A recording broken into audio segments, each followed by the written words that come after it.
Assalamualaikum warahmatullahi wabarakatuh. Bismillah, alhamdulillah, wassalatu wassalamu ala man la nabiyya ba'dah wa ala alihi wa sahbihi wa man tabi'a sunnatah amma ba'dah. Teman-teman sekalian, ada yang bertanya tentang satu hadis, anta wa maluka li abika.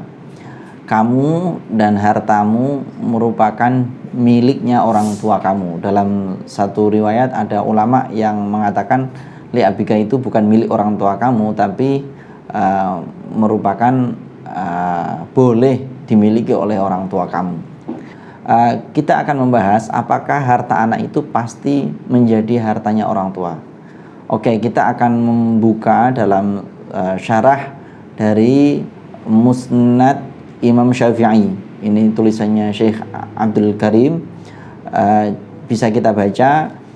Sejarah hadis ini komplitnya adalah seperti ini. Inna li malan wa ayalan wa inna li abi malan wa ayalan wa innahu yuridu ay ya'khudha mali fa yut'imuhu ayalah. Faqala an-nabi sallallahu alaihi wasallam anta wa maluka li abika. Saya itu punya harta dan punya keluarga. Bapakku juga punya harta, juga punya keluarga. Dan bapakku itu pengen mengambil hartaku untuk memberikan makan kepada keluarganya. Lalu faqala an-nabi sallallahu alaihi wasallam, Nabi menjawab, anta wa maluka li abika, kamu dan hartamu merupakan milik bapak kamu. Gitu salah satu terjemah yang bisa kita terjemahkan. Sebagian tadi mengatakan kamu dan hartamu merupakan boleh dimiliki oleh ayah kamu. Di dalam pembahasan yang sangat panjang, kita akan langsung menuju ke hadis ini. Apakah hartanya anak itu pasti miliknya orang tua? Di sini dikatakan walisa al-murad annahu yubahu lahu maluhu 'ala al-itlaq. Tidak kok yang dimasukkan di hadis ini orang tua boleh semena-mena semau gue mengambil hartanya anak secara mutlak, itu enggak. Wala a'lamu ahadan dhahaba ilaihi minal fuqaha, dan saya tidak tahu satupun dari pakar fikih, para cendekiawan yang berpendapat kayak begitu. Nah, kenapa kok tidak ada yang berpendapat secara mutlak? Wa yurwa 'anin nabi sallallahu alaihi wasallam annahu qala kullu ahadin ahaqqu bimalihi min waladihi wa walidihi wan nasi ajma'in. Setiap orang itu paling berhak terhadap hartanya masing-masing, daripada anaknya, daripada orang tuanya, dan semua manusia. Artinya setiap orang, entah itu anak kecil 5 bulan, 10 tahun, dewasa 50 tahun, dia yang paling berhak terhadap hartanya sendiri. Orang tuanya tidak lebih berhak terhadap hartanya orang itu, begitu pula anaknya dan semua orang. Nah, di sini perlu kita jelaskan, lalu hadis itu nanti bagaimana arahnya? Ada hadis yang bertentangan. Yang satu mengatakan setiap orang paling berhak atas hartanya sendiri, yang satu mengatakan hartanya anak itu adalah miliknya orang tua. Ternyata dari berbagai kitab yang kita baca adalah hadis ini mengarah kepada nafkah, yaitu bagi orang tua yang tidak mampu sedangkan anaknya mampu, maka anaknya mempunyai kewajiban memberikan nafkah kepada orang tua.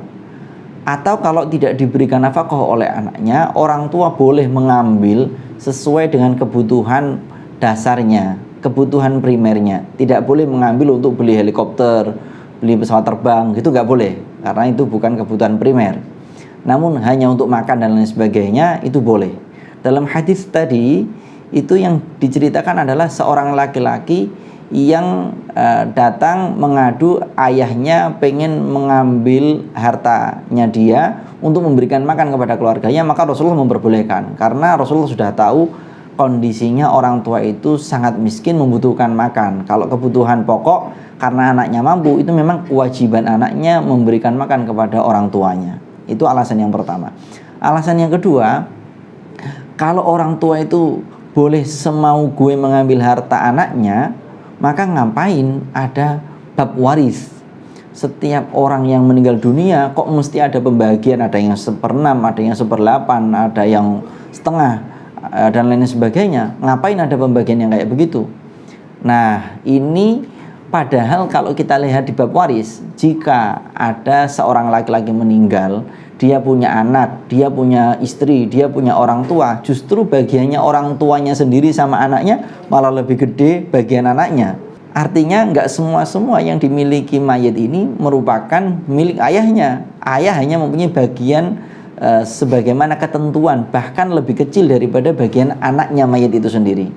Dengan demikian kurang tepat jika memahami anta wa maluka li abika, kamu dan hartamu itu adalah miliknya orang tua kamu, itu diartikan hartanya anak adalah hartanya orang tua. Tidak begitu.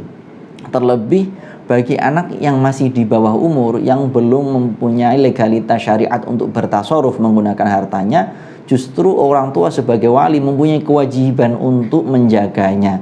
Jangan sampai menghabiskannya. Syukur-syukur bisa mengembangkan hartanya dengan baik, minimal menjaganya. Nah, nanti kalau anaknya sudah besar, orang tuanya nggak mampu, memang anaknya mempunyai kewajiban. Tapi kalau anaknya kecil, justru orang tuanya yang mempunyai kewajiban menjaga harta anaknya.